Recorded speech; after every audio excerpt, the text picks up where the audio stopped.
भागवत गीता एक ऐसा ग्रंथ है जो सिर्फ धर्म से जुड़ा नहीं है, बल्कि यह जीवन के हर पहलू पर मार्गदर्शन देता है। यह कर्मयोग, भक्ति योग और ज्ञान योग जैसे विभिन्न योगों का विस्तृत विवरण प्रस्तुत करता है। कुछ प्रमुख उपदेश। कर्मयोग। कर्मयोग का मतलब है निष्काम कर्म करना, यानी बिना किसी फल की इच्छा के अपना कर्म करते रहना। भक्ति योग। भगवान में अटूट विश्वास रखना और उनकी भक्ति करना भक्ति योग है। ज्ञान योग। ज्ञान योग का अर्थ है ज्ञान प्राप्त करना और उस ज्ञान के आधार पर जीवन जीना। निरंतर प्रयास। गीता हमें निरंतर प्रयास करने और कभी हार न मानने का संदेश देती है। कर्मफल का त्याग। हमें अपने कर्मों के फल की चिंता नहीं करनी चाहिए, बल्कि केवल अपने कर्म पर ध्यान देना चाहिए। मन को वश में करना। मन को वश में करना बहुत जरूरी है। मन ही हमारा सबसे बड़ा मित्र और सबसे बड़ा शत्रु हो सकता है। अहंकार त्याग। अहंकार को त्यागना बहुत जरूरी है। अहंकार हमें बर्बाद कर सकता है। सर्वधर्म समभाव। सभी धर्मों का सम्मान करना चाहिए। आधुनिक जीवन में प्रासंगिकता। गीता के उपदेश आज भी उतने ही प्रासंगिक हैं जितने पहले थे। ये उपदेश हमें जीवन की चुनौतियों का सामना करने और एक सार्थक जीवन जीने में मदद करते हैं। गीता के कुछ प्रसिद्ध श्लोक। कर्मण्येवाधिकारस्ते मा फलेषु कदाचन, माँ कर्मफल हेतुर्भूर्मा ते संगोस्त्व कर्मणि। अर्जुन को श्री कृष्ण कहते हैं कि तुम्हें केवल कर्म करने का अधिकार है, फल की चिंता मत करो। योगस्थ। कुरु कर्माणि संगं त्यक्त्वा धनंजय, सिद्धस्येव अधिकृत मतांस्तु योजय। अर्जुन को श्री कृष्ण कहते हैं कि तुम योग में स्थित होकर कर्म करते रहो, सब संशयों को त्याग दो। कर्म ज्ञान से अज्ञात मानव कोई महामानव नहीं, केवल अज्ञानी है। मोह बंधन ही मानव को पथ से भटकाते हैं। सफलता के लिए सद्मार्ग पर चलना अनिवार्य है। योगियों की भांति ही ध्यान केंद्रित करना सीखें, जहां स्वार्थ का कोई स्थान न हो। मनुष्य जैसा लेता है आहार, वैसे ही बन जाते हैं उसके विचार। सफलता उसी व्यक्ति को मिलती है जिसका स्वयं की इंद्रियों पर बस हो। यदि परिस्थितियां आपके हक में नहीं है, तो विश्वास कीजिए कुछ बेहतर आपकी तलाश में है। यदि परिस्थितियां आपके हक में नहीं है, तो विश्वास कीजिए कुछ बेहतर आपकी तलाश में है। हर प्राणी के जीवन में परीक्षा का समय आता है। इसका अर्थ यह नहीं कि निराश हुआ जाए। दूसरे की कामयाबी से जलना क्यों है? आपका परिश्रम ही आपको सफल बनाता है। जीत हो या हार, दोनों का सम्मान करना सीखें, क्योंकि दोनों में ही ईश्वर की इच्छा होती है।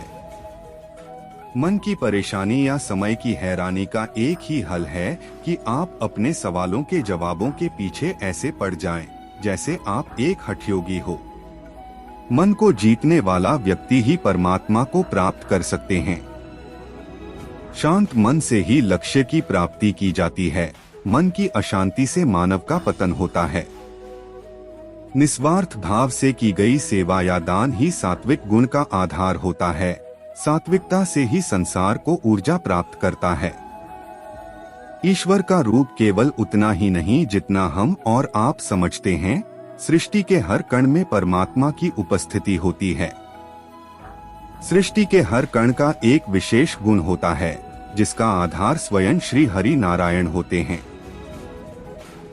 अति से ज्यादा खाना खाने वाला मानव आलस के रथ का सारथी बनता है। एक योगी की यही पहचान होती है कि वह कम खाते हैं और हरि की महिमा गाते हैं। श्री कृष्ण ही तमस हैं और वही ज्ञान का प्रकाश हैं। नारायण ही सृष्टि सारी, श्री हरि ही आशाओं का आकाश हैं। स्वर्ग और नर्क कर्म के तराजू पर समान रूप से तुलते हैं। इन्हीं के आधार पर आत्मा की गति होती है। चंचल मन की इच्छाओं का त्याग करने वाले व्यक्ति ही परमात्मा के हृदय में वास करते हैं।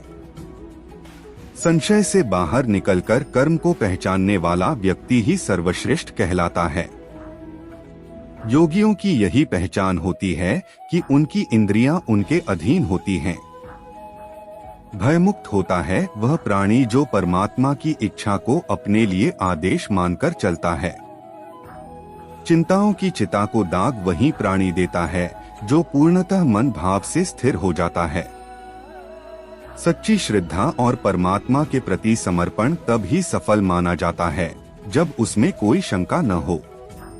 जीवन में अपने पथ से भटकने वाला व्यक्ति कभी भी परमात्मा की प्राप्ति नहीं कर सकता, फिर चाहे वह कितना भी कुछ क्यों न कर ले। भय के होने पर मन की स्थिति भयानक हो जाती है। वीर वही है जो कर्म ज्ञान का अनुसरण करता हो। सृष्टि में हर जीव के हृदय में नारायण का ही वास है। मनुष्य को चाहिए कि वह अपने भीतर के नारायण का स्वरूप जाने। जब कभी भी सृष्टि पापियों के पाप से आतंकित होती है, तब नारायण इस धरती पर धर्म बचाने, सृष्टि की संस्कृति, ज्ञान और मानवता के संरक्षण के लिए अवतार लेते हैं। परमात्मा की लीलाओं को जिसने शून्य होकर जान लिया, उसने जीवन के अनंत ज्ञान की प्राप्ति कर ली। राजसी, तामसी और सात्विक के आधार पर ही मानव के गुण, प्रकृति और व्यवहार का निर्धारण होता है। जीवन का एक ही सार होता है, श्रीमद् भागवत गीता। यही सार यदि जीवन का आधार बन जाए तो जीवन सफल बन जाता है। किसी भी कार्य को टाले नहीं। श्रीमद् भगवत गीता के अनुसार भगवान श्री कृष्ण कहते हैं कि कभी भी किसी काम को टालना नहीं चाहिए। निश्चित समय पर अपना काम को पूरा कर लेना चाहिए। अगर कोई व्यक्ति ऐसा करता है तो वो हमेशा सफलता को प्राप्त करता है। वहीं अगर आप हमेशा अपने कर्म से भागते रहेंगे तो भी आप जीवन में सफलता हासिल नहीं कर पाएंगे। गीता में कहा गया है कि यदि व्यक्ति का कर्म सही दिशा में हो तो वह बड़ी से बड़ी मुश्किल का सामना भी आसानी से कर लेता है और कभी उसे असफलता का सामना नहीं करना पड़ता है। इन लोगों को ही मिलती है सफलता। भगवद गीता में भगवान श्री कृष्ण कहते हैं कि जरूरी नहीं है कि हर व्यक्ति हर काम में माहिर हो या वो सभी कार्यों को सही तरीका से कर सकते हैं। इसलिए अपनी शक्ति पहचानें और उसी काम को करने का प्रयास करें जिसमें आप अच्छे हैं। इससे भी आपकी सफलता निश्चित है। कभी कभी हम लोग सोचते हैं कि मैं बनना यह चाहता था और बन कुछ और गया, लेकिन भगवान श्री कृष्ण कहते हैं कि आप वही जीवन में कर पाते हैं जिसके लिए आपका जन्म हुआ है धरती पर। खुद पर नियंत्रण है बेहद जरूरी। डर लगने में कोई बुराई नहीं है, लेकिन उस डर को कभी भी खुद पर हावी न होने दें। खुद पर काबू रखकर ही सफलता को पाना संभव है। व्यक्ति का मस्तिष्क तभी तक उसका मित्र है जब तक वह उसके नियंत्रण में है। जब आपका दिमाग आपके नियंत्रण से बाहर हो जाता है तो वही उसका सबसे बड़ा शत्रु भी बन जाता है। इसीलिए जब तक आप सही है और जीवन में कोई गलती नहीं करते हैं तो आप किसी से बिल्कुल भी न डरे। स्वयं का आकलन। भगवान गीता के अनुसार किसी भी व्यक्ति को खुद से बेहतर कोई नहीं जान सकता। इसलिए स्वयं का आकलन करना बेहद जरूरी है। हम लोगों को हमेशा लगता है कि वो काम नहीं कर सकते हैं जो कोई दूसरा करता है। गीता के अनुसार जो भी व्यक्ति अपने गुणों और कमियों को जान लेता है वह अपने व्यक्तित्व का निर्माण करके हर काम में सफलता प्राप्त कर सकता है। अपने मन पर नियंत्रण रखें। श्री कृष्ण कहते हैं कि कई बार हमारा मन ही हमारे दुखों का कारण बन जाता है। गीता के अनुसार जिस व्यक्ति ने अपने मन पर काबू पा लिया, उसे नियंत्रण करने की कला सीख लिया है, तो वह मन में पैदा होने वाली बेकार की चिंताओं और इच्छाओं से भी दूर रहता है। इसके साथ ही व्यक्ति को अपने लक्ष्य को भी आसानी से प्राप्त कर लेता है। अपने क्रोध पर काबू रखें। कहा जाता है मनुष्य का पतन का मुख्य कारण क्रोध ही होता है। क्रोध में कोई भी व्यक्ति खुद पर नियंत्रण खो बैठता है और आवेश में आकर गलत कार्य भी कर देता है। कभी कभी गुस्से में व्यक्ति खुद का अहित कर बैठता है। इसलिए क्रोध को खुद पर हावी नहीं होने देना चाहिए। गीता में श्री कृष्ण ने बताया है कि यदि गुस्सा आए तो स्वयं को शांत रखने का प्रयास करें। फल की इच्छा छोड़ देना चाहिए। गीता में श्री कृष्ण के उपदेश के अनुसार मनुष्य को फल की इच्छा छोड़कर कर्म पर ध्यान देना चाहिए, क्योंकि मनुष्य जैसा कर्म करता है उसे फल भी उसी के अनुरूप मिलता है। इसीलिए कर्मयोगी को कभी भी फल की चिंता नहीं करनी चाहिए। गीता में बताया गया है कि जो व्यक्ति अपने मन पर काबू पा लेता है उसे दुनिया में कोई नहीं हरा सकता। वह व्यक्ति जल्द ही अपने लक्ष्य को प्राप्त कर लेता है। साथ ही मनुष्य को दूसरों की आलोचना करने से भी बचना चाहिए। मैं सभी प्राणियों को एक समान रूप से देखता हूँ। मेरे लिए ना कोई कम प्रिय है ना ज्यादा, लेकिन जो मनुष्य मेरी प्रेम पूर्वक आराधना करते हैं वो मेरे भीतर रहते हैं और मैं उनके जीवन में आता हूँ। क्रोध से भ्रम पैदा होता है, भ्रम से बुद्धि व्यग्र होती है और जब बुद्धि व्यग्र होती है तब तर्क नष्ट हो जाता है। जब तर्क नष्ट होता है तब व्यक्ति का पतन हो जाता है। सदैव संदेह करने वाले व्यक्ति के लिए प्रसन्नता तीनों लोक में कहीं भी नहीं है। व्यक्ति जो चाहे बन सकता है यदि वह विश्वास के साथ इच्छित वस्तु पर लगातार चिंतन करे। इतना कमजोर मत बनो कि कोई आपको तोड़ सके, बल्कि इतना मजबूत बनो कि आपको तोड़ने वाला खुद ही टूट जाए। शास्त्रों के अनुसार भगवद गीता में मनुष्य को अपनी हर समस्या का हल मिल सकता है। माना जाता है कि गीता के बातों का अनुसरण करने से जीवन बदल जाता है और व्यक्ति को हर काम में सफलता मिलती है। इसके साथ ही गीता में सफलता के कुछ मंत्र भी बताए गए हैं जिन्हें आप जीवन में उतार सकते हैं। गीता कर्म करने और जीवन में आगे बढ़ते रहने की प्रेरणा देती है। ऐसे में आइए जानते हैं गीता के उन रहस्यमयी बातों को जिसे हर मनुष्य को अपने जीवन में उतारनी चाहिए। कोई भी अपने कर्म से भाग नहीं सकता, कर्म का फल तो भुगतना ही पड़ता है। इसलिए अच्छे कर्म करो ताकि अच्छे फल मिले। ज्यादा खुश होने पर और ज्यादा दुखी होने पर निर्णय नहीं लेना चाहिए, क्योंकि यह दोनों परिस्थितियां आपको सही निर्णय नहीं लेने देती हैं। जो होने वाला है वो होकर ही रहता है और जो नहीं होने वाला वह कभी नहीं होता। जो ऐसा मानते हैं उन्हें चिंता कभी नहीं सताती है। सही कर्म वह नहीं है जिसके परिणाम हमेशा सही हो, बल्कि सही कर्म वह है जिसका उद्देश्य कभी भी गलत ना हो। धरती पर जिस तरह मौसम में बदलाव आता है उसी तरह जीवन में भी सुख दुख आता जाता रहता है। मानव कल्याण ही भगवद गीता का प्रमुख उद्देश्य है। इसलिए मनुष्य को अपने कर्तव्यों का पालन करते समय मानव कल्याण को प्राथमिकता देनी चाहिए। जो व्यवहार आपको दूसरों से अपने लिए पसंद ना हो, ऐसा व्यवहार दूसरों के साथ भी ना करें। हे पार्थ, तुम फल की चिंता मत करो, अपना जरूरी कर्म करते रहो, मैं फल जरूर दूंगा। तुम्हारे साथ जो हुआ वह अच्छा हुआ, जो हो रहा है वो भी अच्छा है और जो होगा वो भी अच्छा होगा। जीवन का आनंद ना तो भूतकाल में है और ना भविष्य काल में, बल्कि जीवन तो बस वर्तमान को जीने में है। मन की शांति से बढ़कर इस संसार में कोई भी संपत्ति नहीं है। जो व्यक्ति मन को नियंत्रित नहीं करते उनके लिए मन शत्रु के समान कार्य करता है।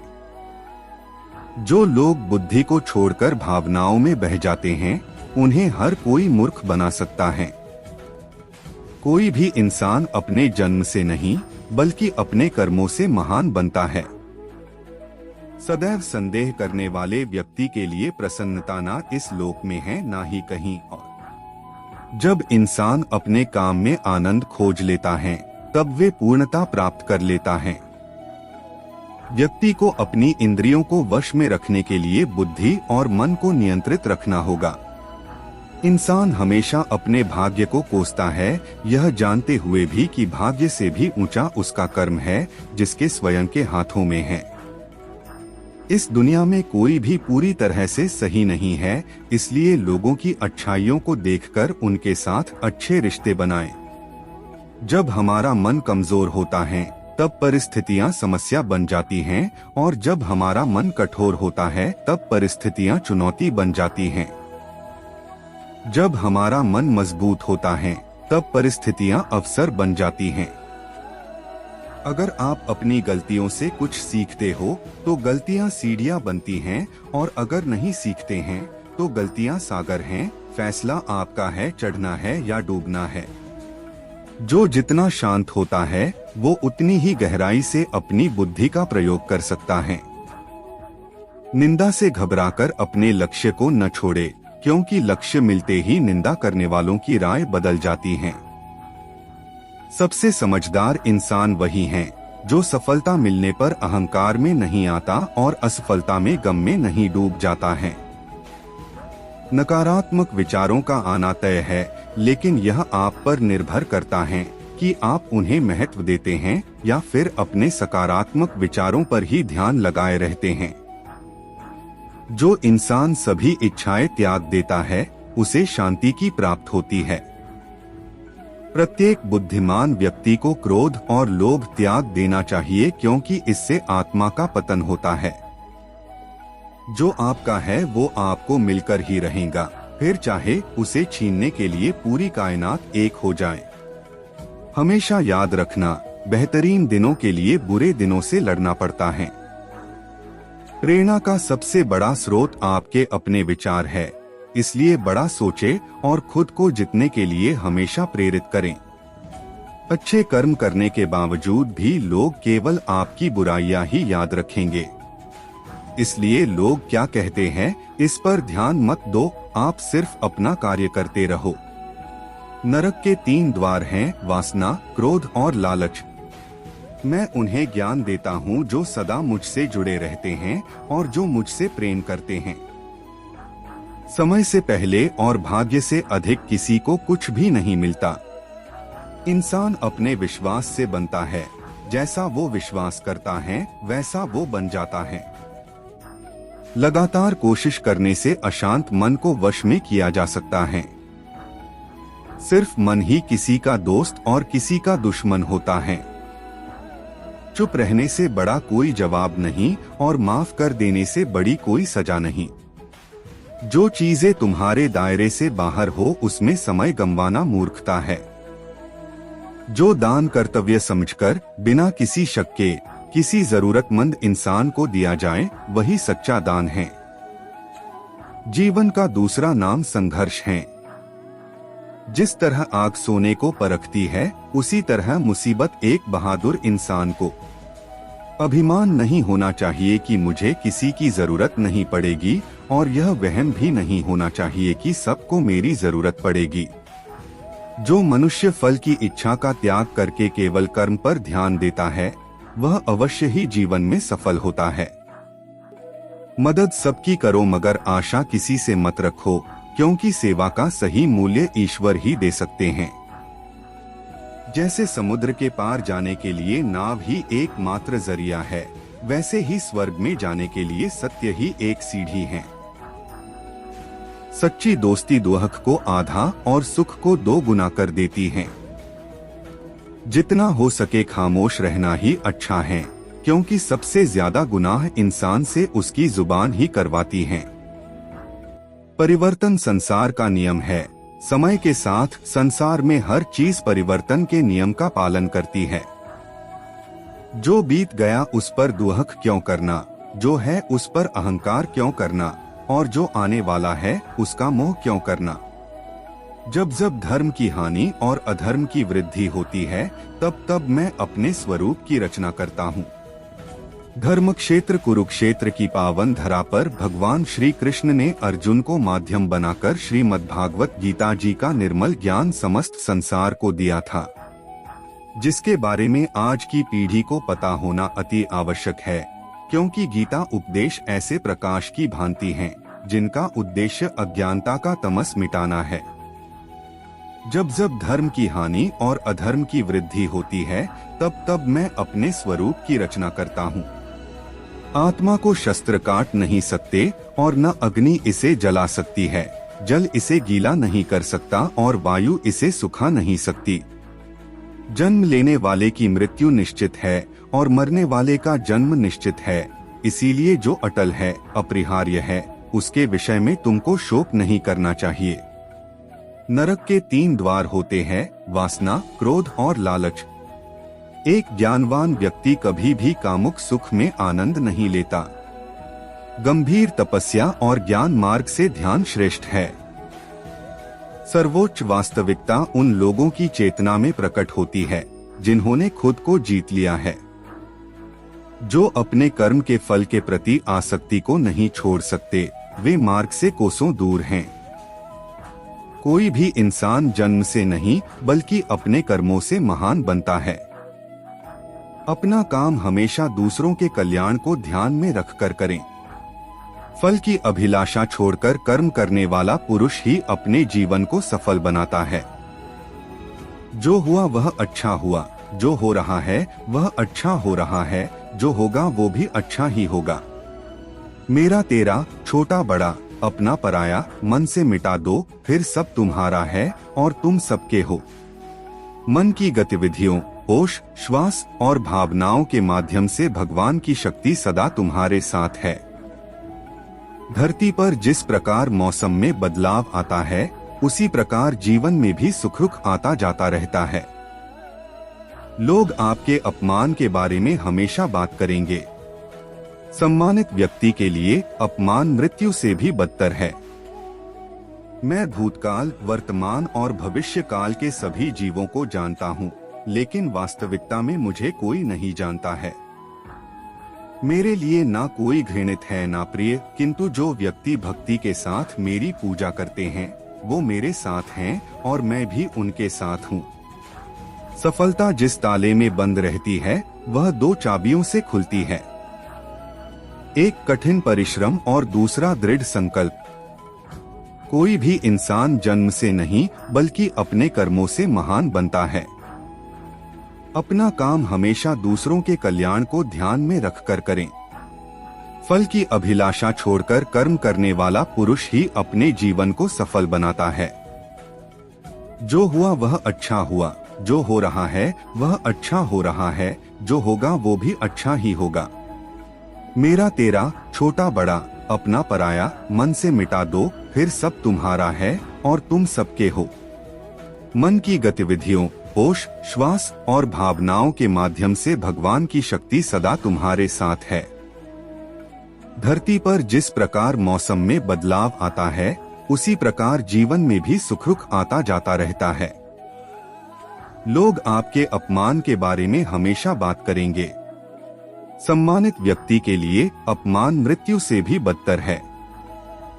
मैं भूतकाल, वर्तमान और भविष्य काल के सभी जीवों को जानता हूँ, लेकिन वास्तविकता में मुझे कोई नहीं जानता है। मेरे लिए ना कोई घृणित है ना प्रिय, किंतु जो व्यक्ति भक्ति के साथ मेरी पूजा करते हैं, वो मेरे साथ हैं और मैं भी उनके साथ हूँ। सफलता जिस ताले में बंद रहती है, वह 2 चाबियों से खुलती है। एक कठिन परिश्रम और दूसरा दृढ़ संकल्प। भगवद गीता में भगवान श्री कृष्ण कहते हैं, मन का बेचैन होना उसका स्वभाव है। हमारे मन को लगता है कि अगर वह अलग अलग बातों के बारे में सोचता रहेगा, तो हमें आने वाली हर मुश्किल और मुसीबत से बचा लेगा, पर ऐसा होता नहीं है। हम अपने जीवन का काफी अधिक समय सोच विचार करके परेशान होने में निकाल देते हैं। भगवान श्री कृष्ण कहते हैं कि मन का यह स्वभाव बदलना मुश्किल जरूर है, असंभव नहीं। अच्छा, अब आप एक बात बताइए, क्या आप कौए को कह सकते हैं कि वो काम की आवाज ना करे? या फिर क्या आप किसी मेंढक को कह सकते हैं कि वह पानी देखते ही ऊंची छलांग ना मारे? हमारे मन का भी कुछ ऐसा ही है। जीवन में कुछ भी होता है, अच्छा या बुरा, हमारा मन उस पर काम करने लगता है। काम से मेरा मतलब है चिंता करना, व्याकुल होना। कोई बुरी बात होती भी नहीं है और मन परेशानी की ऊंची ऊंची लपटें लेने लगता है। कभी कभी तो मुझे ऐसा लगता है कि हम में से कई लोग सिर्फ परेशान होने के लिए जीते हैं। सारी परेशानी, पीड़ा, दुविधा अक्सर हमारी मन की बनाई हुई कहानियां होती हैं। भगवान श्री कृष्ण हमें हमारे मन को शांत और स्थिर करने के लिए 2 उपाय देते हैं। पहला, ध्यान लगाना या मेडिटेट करना। दूसरा, वैराग्य भाव सीखना। अब ध्यान या मेडिटेशन शब्द सुनते ही आप में से कई लोग कहेंगे कि आप आंख बंद कर सांसें अंदर बाहर नहीं ले सकते। यहाँ हम सब गलती कर बैठते हैं। मेडिटेशन या ध्यान का मतलब सिर्फ आंख बंद कर बैठना नहीं होता। मेडिटेशन का मतलब होता है अपना पूरा ध्यान किसी चीज पर लगाना और उसे हटने नहीं देना। अगर आप रोटी बना रहे हैं तो सिर्फ उस बात पर ध्यान दीजिए। अगर आप पिक्चर देख रहे हैं तो अपना पूरा ध्यान पिक्चर पर लगाएं। यह मत सोचिए कि पिक्चर देखकर आप अपना कितना वक्त बर्बाद कर रहे हैं। जब आप जीवन के हर छोटे बड़े काम को पूरे ध्यान से करते हैं तो आपका जीवन ही एक मेडिटेशन बन जाता है। ऐसे जीवन में शांति, स्थिरता, साहस और सफलता का होना अनिवार्य है। वैराग्य भाव दूसरा उपाय। वैराग्य का अर्थ यह नहीं कि आप सब कुछ छोड़कर जंगल में जाकर बैठ जाएं। वैराग्य का सच्चा अर्थ है कि आप जो काम कर रहे हैं उसका क्या नतीजा या रिजल्ट निकलेगा उसकी चिंता ना करें। जैसे अगर आपने कोई इंटरव्यू दिया, आप यह कर सकते हैं कि पूरे मन से तैयारी करें और अपना बेस्ट देकर आ जाएं। वह नौकरी मिलना या ना मिलना आपके हाथ में नहीं है।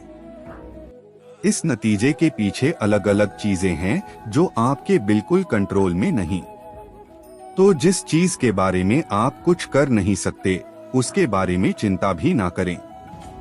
यही वैराग्य का सच्चा मतलब होता है।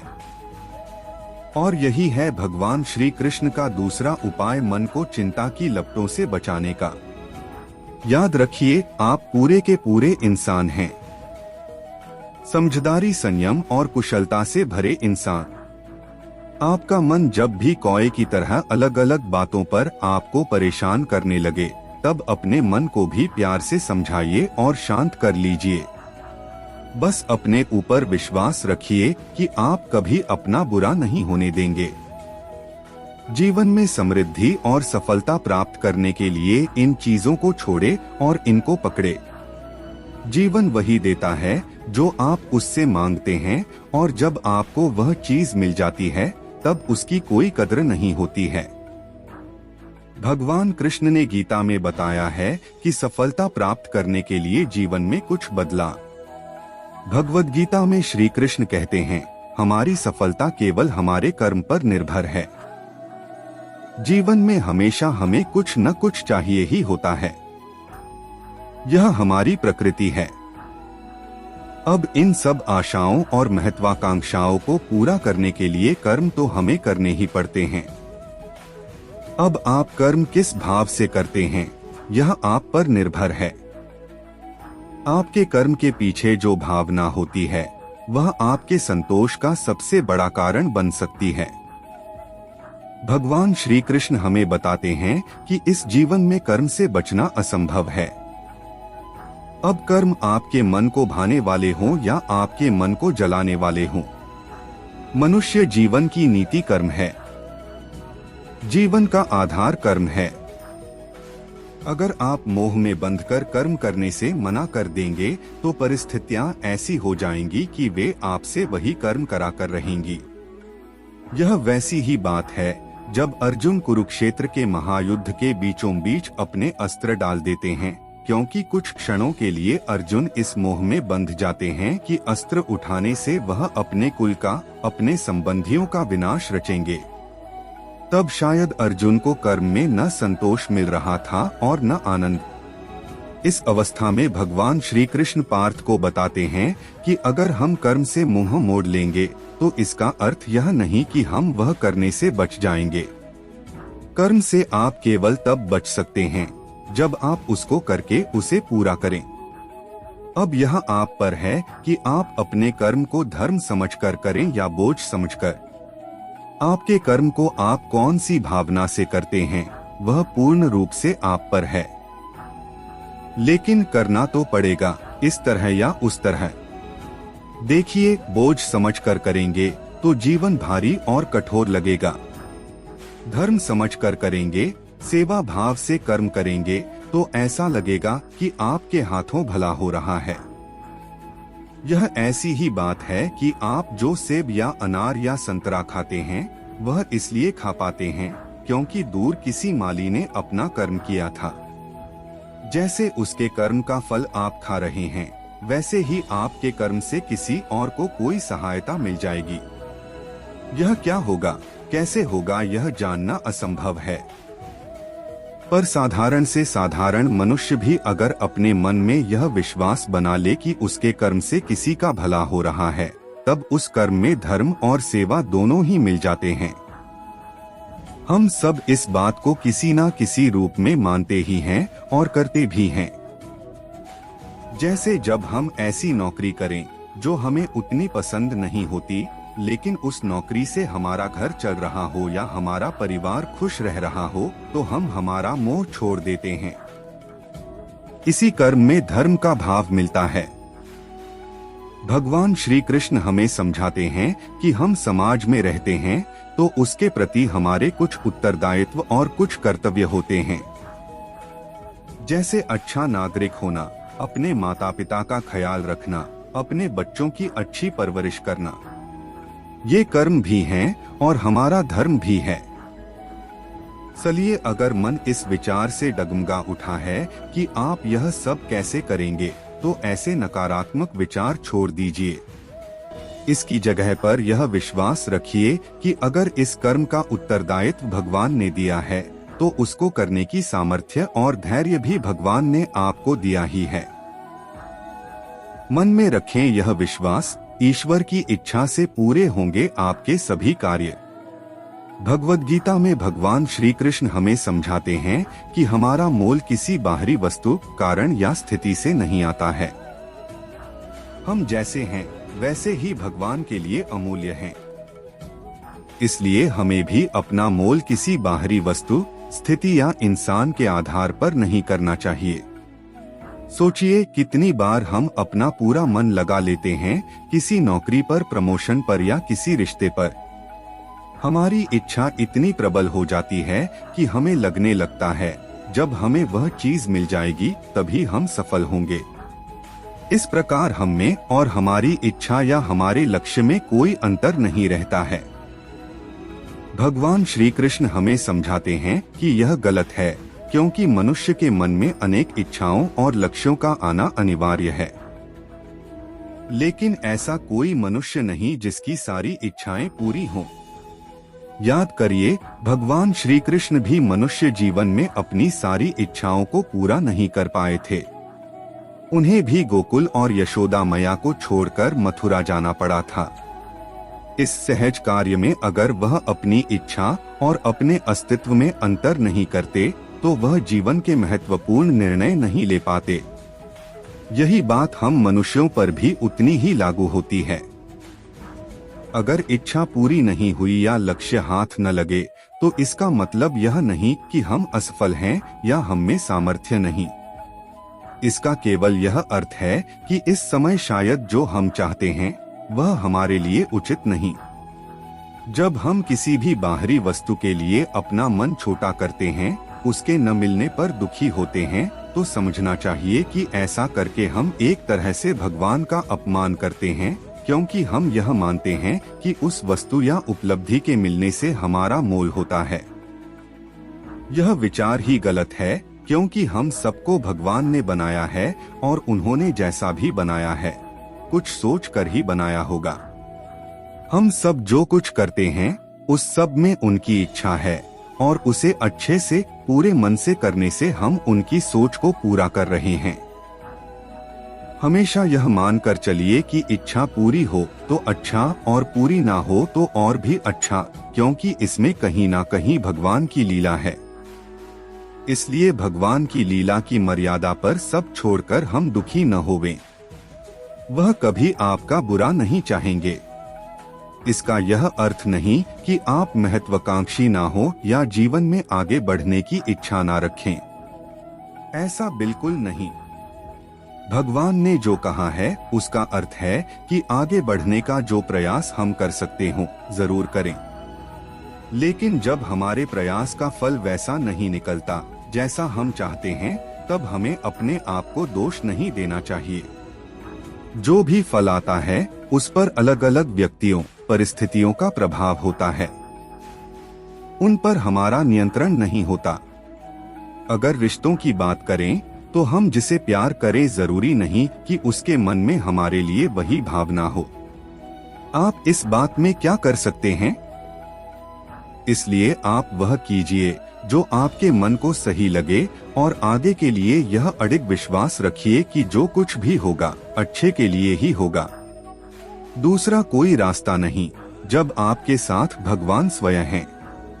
रामायण और महाभारत के जिन योद्धाओं को मारने को हम छल की संज्ञा देते हैं, उनको देखने पर लगता है कि उनकी मृत्यु केवल उसी तरीके से संभव थे जिससे की हुई। जहां भी आपको छल नजर आता है वह आपद्धर्म है। विशेषकर महाभारत की बात करें तो उसका तो कोई चरित्र सामान्य नहीं है। पांडव, कौरव, भीष्म, द्रोण, कर्ण, द्रौपदी आदि चरित्र असामान्य हैं। तो इन असामान्य चरित्रों के बीच हुआ युद्ध सामान्य कैसे हो सकता है? इस असामान्य युद्ध में जिन भी चरित्रों को मारा गया वह ऐसे ही मर सकते थे। भीष्म इच्छामृत्यु के वरदान से सुरक्षित थे। द्रोण और कर्ण धनुष हाथ में रहते अजय थे। अतः इनकी मृत्यु के लिए कुछ ऐसे समाधान निकाले गए जो उस समय की परिस्थिति के अनुकूल थे। जब भीष्म जैसे धर्म के प्रतीक अधर्म के पक्ष में खड़े हों तो कुछ ऐसा सोचना पड़ता है जो पहले कभी सोचा न गया हो। अब एक और पक्ष देखें। भीष्म यदि चाहते तो शिखंडी के आने पर भी युद्ध कर सकते थे। कौन उन्हें रोकने वाला था? इसका अर्थ निकलता है कि वह स्वयं ही अपनी मृत्यु का कोई उपाय निकलना चाहते थे। द्रोण के लिए यह कोई आवश्यक नहीं था कि वह अपना धनुष रख दें, बल्कि अपने पुत्र की मृत्यु का समाचार सुनने पर तो उन्हें और भी उग्र हो जाना चाहिए था, पर ऐसा नहीं हुआ। क्या कर्ण बिना रथ के युद्ध करने का प्रयास नहीं कर सकते थे? आखिर क्यों वह रथ के पहिए को निकलने का प्रयास करते रहे? शास्त्रों में सब बातें स्पष्ट नहीं कही जाती, लेकिन इसका अर्थ यह नहीं कि हम इन घटनाओं का अनुकरण करके धर्म के स्थापित सिद्धांतों का अनादर करने लगे। भीम ने प्रतिज्ञा की थी कि वह दुर्योधन की जंघा तोड़ेगा और गदायुद्ध का नियम है कि वह जंघा से नीचे जाता नहीं। तो इनमें से कौन सा नियम टूटेगा यह परिस्थिति पर निर्भर करेगा। लेकिन आज कोई सामान्य स्थिति में भी इसका अनुकरण करके बेईमानी करके किसी खेल जैसे बॉक्सिंग को जीतने का प्रयास करे तो यह शास्त्र ज्ञान का दुरुपयोग ही होगा। मैंने महाभारत सीरियल में समय के द्वारा कही गई एक बात पर ध्यान दिया जो इस उत्तर के काम की है। अतीत के कोष से कुछ निकलना बहुत जोखिम का काम है। यह कथाएं सामान्य उपन्यास नहीं है। इनमें आध्यात्मिक रहस्य भरे पड़े हैं। अतः इनका अध्ययन सावधानी पूर्वक होना चाहिए और जो भी इनसे सीखा जाए वह सामान्य धर्म के विरुद्ध न हो। श्री कृष्णा को लोग छल करने वाला कहते हैं, पर ऐसा नहीं है। वह केवल वही करते हैं जो किया जाना चाहिए। वह अधर्म है या धर्म है, यह हमारी सीमित बुद्धि तय करती है। मन भटकाव का ही दूसरा नाम है, इसलिए मन को भटकने से रोकने को जरूरत नहीं है। हमें यह जानने की जरूरत है कि मन होता क्या है। अगर हमने जान लिया कि मन क्या है तो यह स्वतः शांत हो जाता है। इसके लिए विचारों को रोकने की जरूरत होती है, और विचारों को रोकने के लिए उसे दूर से देखने की कोशिश करें कि ये मैं हूँ और यह विचार है जो मेरे मन में चल रहा है। अर्थात मैं विचारों से अलग उसे देखने वाला हूँ। तो समझ आ जाता है कि मैं विचार नहीं हूँ। फिर मन शांत हो जाता है, एक साक्षी भाव पैदा हो जाता है। जहाँ साक्षी भाव पैदा हुआ वहाँ फिर ना मन होगा ना ही विचार। विचार और मन एक ही सिक्के के दो पहलू हैं, दोनों साथ ही होंगे हमेशा। मन को भटकाव से रोकने के लिए इसे खत्म ना करें, क्योंकि दुनियादारी निभाने के लिए मन का होना आवश्यक है। हाँ, इसे हम सही दिशा जरूर दे सकते हैं। इसके लिए ध्यान करें, यह सबसे बेहतर तरीका है मन के भटकावों को रोकने का। या मन को कोई लक्ष्य दें कि इतने समय तक यह काम होना चाहिए, उससे मन उस काम में लग जाता है। जीवन में समझौता करना सीखें, हमेशा मन के अनुसार ना चले। जैसे मन करे कि आज पनीर पकोड़ा खाना है, तो आप कोई दूसरी बात सोच लें कि आजकल पनीर अच्छा नहीं मिलता। इस प्रकार अपनी आदतों को भी नियंत्रित किया जा सकता है। मन धीरे धीरे किसी चीज को समझता है, उसे प्यार से समझाएं, उससे लड़े नहीं। योग, व्यायाम, कसरत से भी मन शांत होता है। अपने किसी विशेष शौक को पूरा करने में मन को लगा दें, क्योंकि मन खाली नहीं रह सकता, इसलिए इसे सार्थक कार्यों में लगा दें। सुबह का ध्यान मन को नियंत्रित करने का सबसे उत्तम तरीका है। कहते हैं खाली काम शैतान का घर होता है, आत्ह इसे खाली ना रहने दें। कुछ अच्छा करें, लिखें, पढ़े, सुने, देखें, इससे धीरे धीरे मन की समझ बढ़ती है। इसमें सबसे बड़ी शक्ति जो हमारे मन को नियंत्रित करती है, वो है हमारी संकल्प शक्ति। अपने मन को संकल्प पूर्वक किसी काम में लगाओ, जिससे उसे आदत हो जाए धीरे धीरे उस काम को करने की।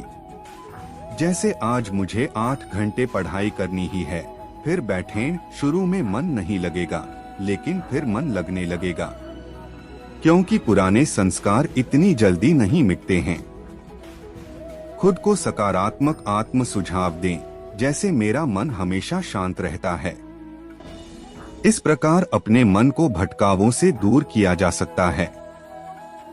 देखिए, जीवन पानी की तरह साफ है, लेकिन जैसे हम इसमें गंदी चीज डालते रहेंगे तो पानी भी गंदा होगा ही। मन भी भगवान पानी की तरफ साफ सुथरा करके भेजता है, लेकिन जैसे ही हम दुनिया में आते हैं तो गंदगी से सामना करना ही पड़ता है। बात करें मन भटकने की, तो काफी बार मेरे साथ ऐसा हुआ है। अच्छे बुरे विचारों की गुतमगुथी में बुरे विचार आगे निकल जाते हैं, लेकिन उस समय भगवान का ध्यान और जिंदगी को थोड़ा रिवर्स गियर में परिवार की तरफ मोड़ देता हूँ, तो अब ठीक हो जाता है। अभ्यास और वैराग्य ही दो तलवार है, जिससे आप अपने मन को हमेशा रोकने में सक्षम होंगी। अभ्यास करें कि आपका मन कुछ और न सोचे, आपका जो लक्ष्य है केवल उसके प्रति ही सचेत रहे और कर्म करते रहें, या फिर अपने मन को सच्चिदानंद परब्रह्म श्री कृष्ण में स्थिर करके या फिर अपने इष्ट में स्थापित करके नियत कर्म करते जाएं। आपका सदैव भला होगा। वैराग्य जैसे एक वैरागी के लिए हर चीज फालतू है, एक ईश्वर को छोड़ के हर चीज से वो मोह और प्रेम से अनुरूप हैं, ठीक वैसे ही आप अपने मन को समझाए कि एक अपने लक्ष्य को छोड़ के उसको और कुछ न दिखाई दे, न कुछ सुनाई दे, न कुछ बोले, न कुछ छुए। और मन आपका ऐसा सोचेगा ही, मेरा भी सोचता है, हर किसी का ही सोचता है। ये हमारे हाथ में अभी नहीं, लेकिन जब बार बार आप इस पर अभ्यास और वैराग्य का तलवार चलाएंगी तो आप देखेंगी कि मन अब आपका सेवक बन चुका है और आप उसकी स्वामिनी। क्योंकि मन तो अर्जुन जैसे धर्मात्मा का भी वश में नहीं रहा, जो अपने भक्ति में इतना समर्थ रखता था कि तीनों लोकों के स्वामी उसका सारथी बनकर बैठे हैं। वो बोल रहा है कि वायु पर एक समय कब्जा किया जा सकता है, मन पर नहीं, लेकिन हर चीज अपने नियति पर होता है। अगर अर्जुन उस समय नहीं भटकते तो आज गीता का ज्ञान नहीं आता। यही बात समझ के बस नीति को समझ के कृष्ण में स्थापित करें, क्योंकि जब अर्जुन जैसे धर्मात्मा का मन काबू में नहीं हो पाया तो हम तो लेश मात्र हैं। हाँ, लेकिन अर्जुन की भक्ति कृष्ण में अटल थी। आपने स्वयं अपने मन को व्यस्त रखा हुआ है। आपका मन कोई मशीन नहीं है कि जब चाहे ऑन ऑफ कर दिया जाए। आपके जीवन के लक्ष्य, आपकी इच्छाएं, आपकी जिम्मेदारियों में उलझे आपके मन में सदैव इन्हीं से संबंधित विचार रहते हैं। अब आप चाहते हैं कि कुछ देर बैठकर मन को शांति दी जाए। ये वास्तव में बड़ी अच्छी बात है, किंतु समस्या यह है कि आपके मन से कुछ देर के लिए ये चीजें निकालना बहुत मुश्किल है। यदि मुश्किल ना होता तो ना जाने कितने लोग इस मन को शांति देने के लिए अपना घर बार छोड़कर न निकल पड़ते। हम जब भी कुछ इच्छा अपने मन में व्यक्त करते हैं अथवा अपना कोई भौतिक लक्ष्य निर्धारित करते हैं, हमारा मन उसे पूरा करने के उपाय खोजने लगता है। उम्र के साथ साथ हमारी इच्छाएं बदलती रहती हैं, किंतु कम नहीं होती। इसीलिए हमारा मन भी इन्हीं इच्छाओं की पूर्ति हेतु दौड़ता रहता है। मन को शांत रखने का उपाय है अपनी इच्छाओं से मुक्ति। अब सांसारिक मनुष्य के लिए अपनी इच्छाओं से मुक्त हो पाना लगभग असंभव है, किंतु इतना प्रयास अवश्य किया जा सकता है कि अपने मन को इन इच्छाओं का गुलाम ना बनाया जाए। आप आरंभ कर सकते हैं यह सोचकर कि हमें ईश्वर ने क्या कुछ दिया है।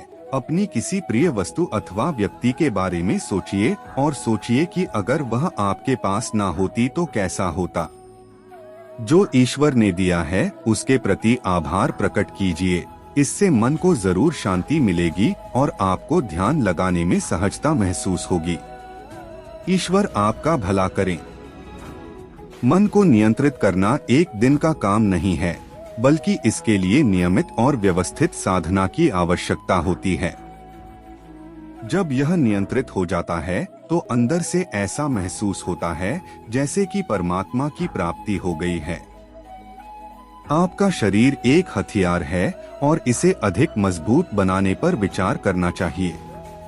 आप केवल अपने मन और शरीर को मजबूत बनाने का विचार कीजिए। इससे आप जीवन के महासागर को पार करने में सक्षम होंगे। अपने आप में एक मजबूत विश्वास आपको धार्मिक बनाएगा। इससे आपको काफी खुशी का आभास होगा और आपका मन नियंत्रित रहेगा। मन को नियंत्रित में रखें, क्योंकि मन एक झील की तरह है, इसलिए इसमें गिरने वाला हर एक पत्थर लहरों को जन्म देगा। ये लहरें नहीं देखती हैं कि हम क्या हैं।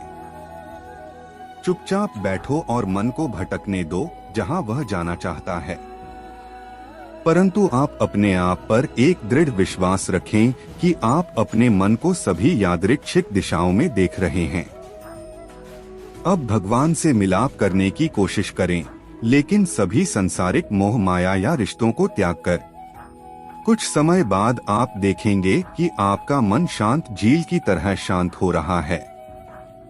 यह मन की भटकने की गति को धीमा कर देगा। प्रत्येक दिन इसकी साधना करें और अपने आप को पहचानें। समय के साथ साथ आपका मन आपके नियंत्रण में होगा। मन को प्रफुल्लित लेकिन शांत रहने दें। कभी भी इसे ज्यादा न भटकने दें, क्योंकि इससे ध्यान भ्रमित होगा। ध्यान का अर्थ है कि आपने अपने मन पर काबू कर लिया है। वह मन सभी आने वाली विचार तरंगों और दुनिया भर की मोहमाया से निजात दिलाता है। इससे आपकी चेतना का विस्तार होता है। हर बार जब आप ध्यान करेंगे तो आप अपने विकास के पथ पर अग्रसर होंगे। हमें इस अस्थिर मन पर नियंत्रण पाना होगा और इसे भटकने से रोककर एक विचार पर केंद्रित करना होगा। इसे बार बार और कई बार किया जाना चाहिए।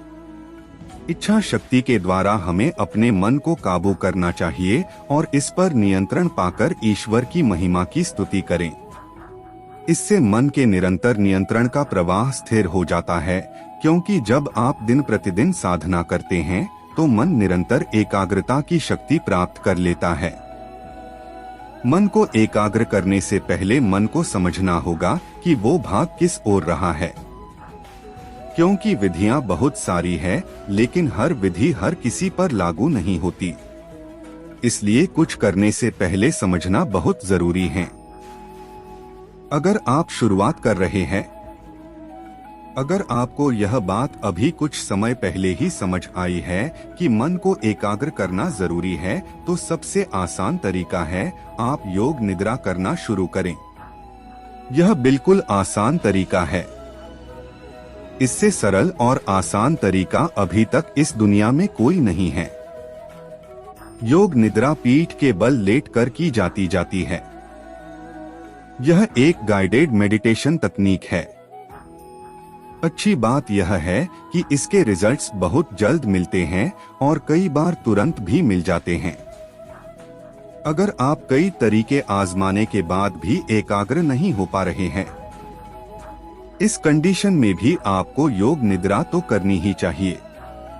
योग निद्रा के साथ त्राटक भी करना चाहिए। त्राटक और योग निद्रा का कॉम्बिनेशन एक हफ्ते में ही आपके अंदर एकाग्रता पैदा कर देगा, ऐसा मेरा व्यक्तिगत अनुभव है। अब तक हजारों साधकों को इस कॉम्बिनेशन से फायदा पहुंचा चुका हूं। अकेली एकाग्रता खतरनाक है। याद रखिए, मन अगर केवल एकाग्र हुआ और शुद्ध नहीं हुआ तो यह स्थिति बेहद खतरनाक हो सकती है। किसी भी अपराधी का मन अद्भुत तरीके से एकाग्र होता है, लेकिन शुद्ध नहीं होता।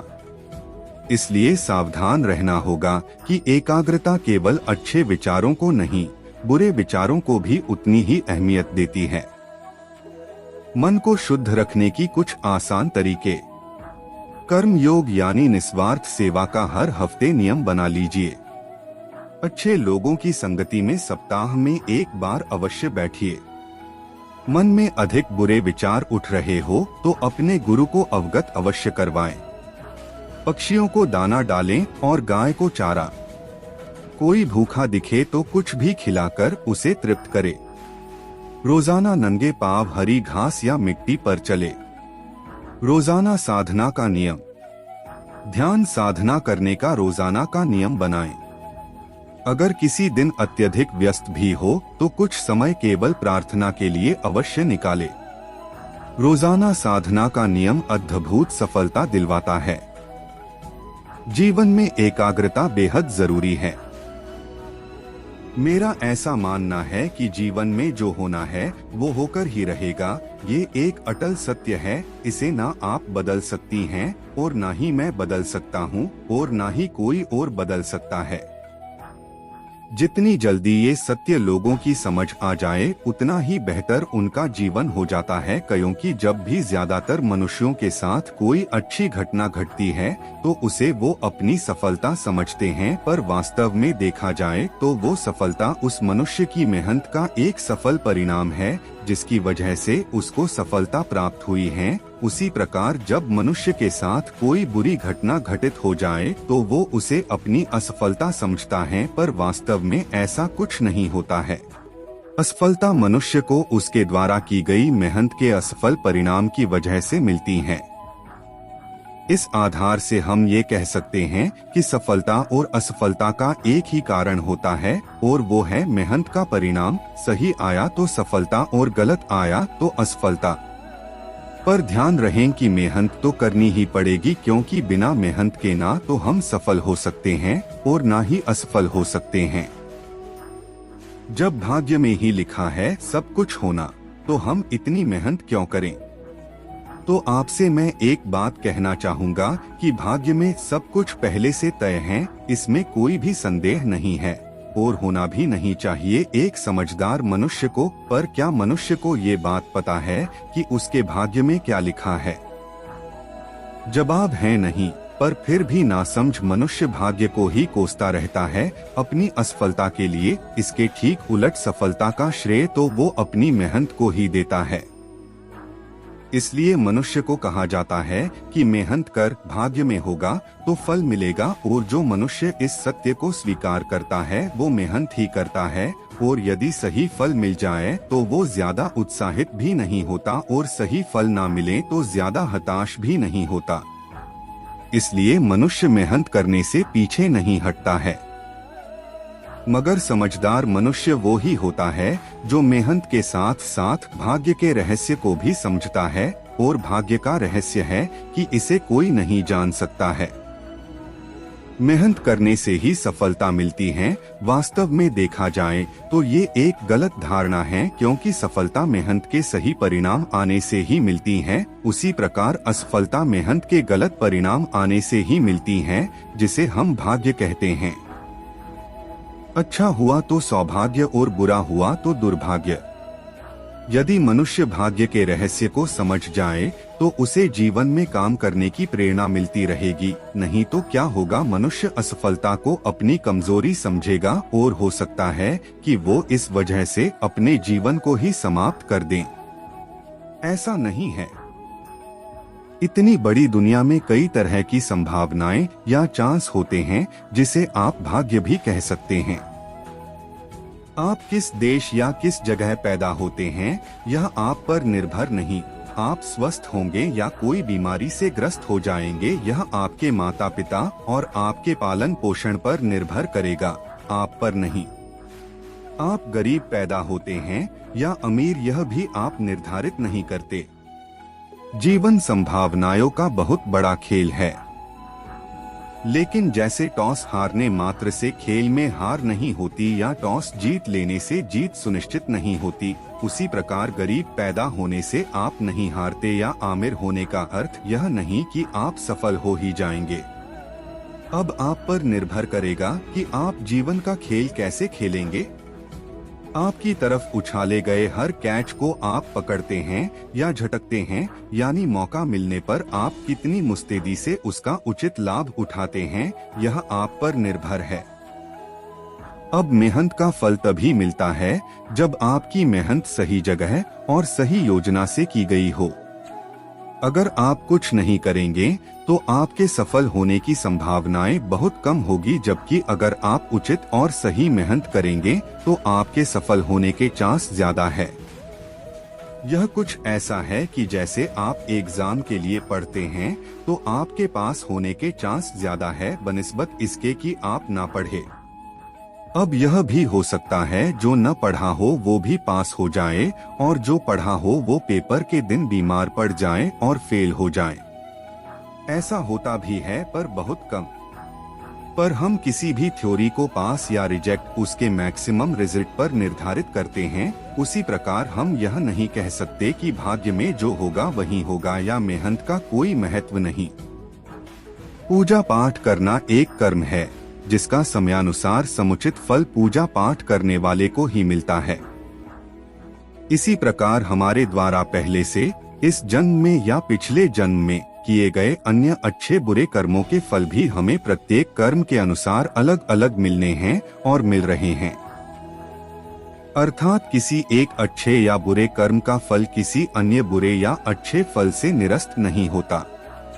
पिछले जन्म में हमने क्या अच्छा या बुरा किया होगा वह हम नहीं जानते, परंतु वे कर्म फल जो अभी तक हमने नहीं भोगे हैं वे प्रारब्ध के रूप में हमारे साथ इस जन्म में आए हैं, और उन्हीं के अनुसार हमारे जीवन में अच्छी और बुरी परिस्थितियां उपस्थित होती रहती हैं। अपने बुद्धि और विवेक के अनुसार हम उन परिस्थितियों का सामना करते हैं और कई दफा कठिन परिस्थितियों को भी आसानी से झेलने में कामयाब हो जाते हैं, और कभी थोड़ी सी कठिन परिस्थिति भी पहाड़ जैसे लगती है।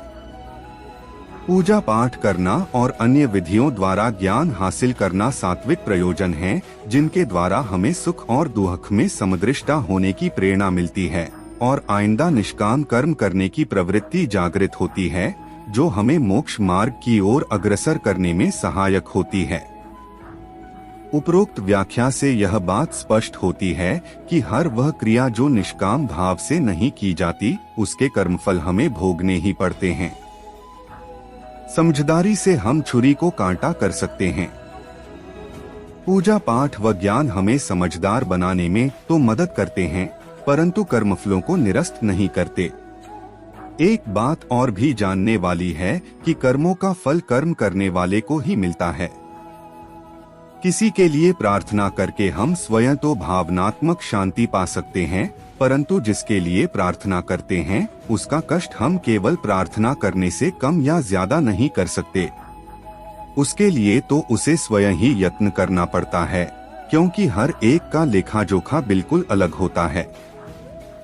अधिकतर लोग पूजा पाठ करते रहते हैं किंतु कष्ट उठाते रहते हैं।